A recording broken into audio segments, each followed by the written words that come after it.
making a splash guard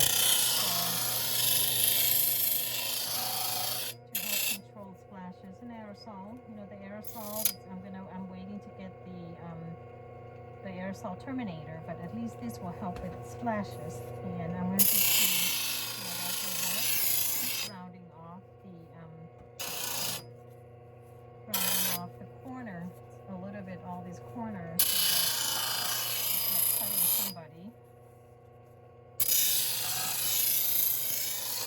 I'm spending a lot of time in the lab since the onset of the pandemic.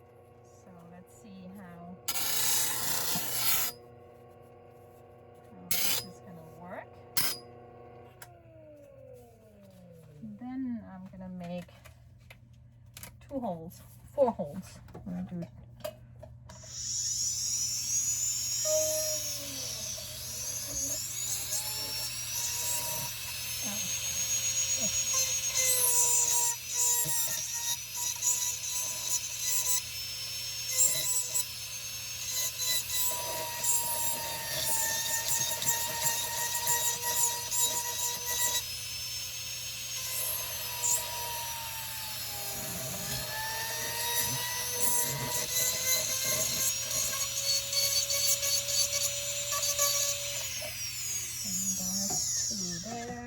do 2 more here.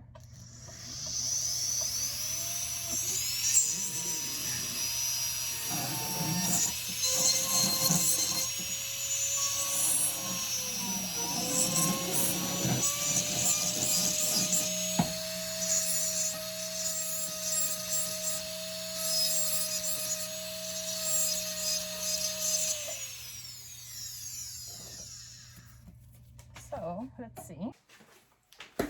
This is what I have, and this is the microphone stand. So I got some holes there.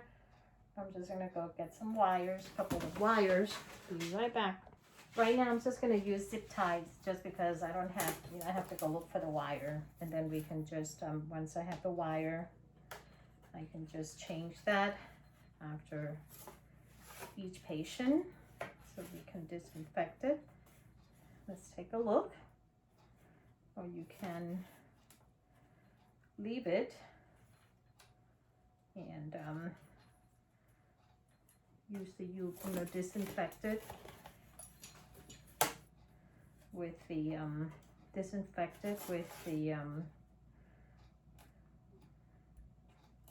Pyrex, and then the UV light and fog it, and then come back. So that's one end. Let's see what I have with this one.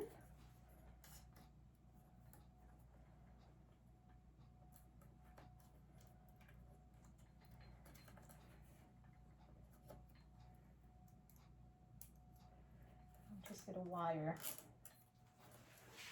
So this is what I have. I think I should just move it a little bit to this side so that it stays here, and then so it's not flipping. Be right back. I'm just going to print. I'm going to just make a something that I can 3D print it to hold it. It's kind of like a snap-on, but I just want to just experiment with this just for today and see what we have. So now I know that I have to work on adjusting this.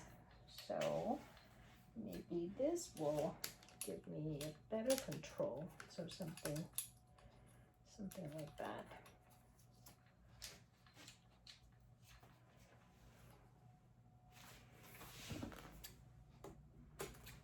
Everything that we do, you just keep trying and trying until you get the right thing.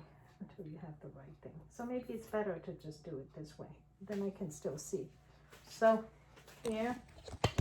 here's what I have. So let's flip it.